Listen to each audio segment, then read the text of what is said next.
यही मेसेजटी संपूर्ण भाव में मो सांग मानक मो सांग मैंने मत कॉल करी कहते अरे तू तो कहीं आमको केबे कॉल करूनु मोर से ही गोटे उत्तर समय अभाव।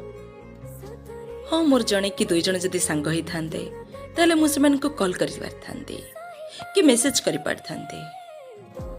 मोर तो बहुत सारा सांग अछंती मु काहु कॉल करिबी काहु मेसेज करिबी तो सेति पई गोटे शुभ वार्ता दउची।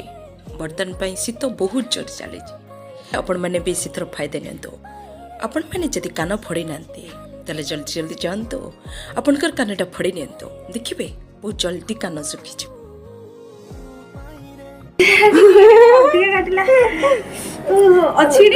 कान नाई स्टोन सरी गलानी कहली कान गोटे पड़ेला ना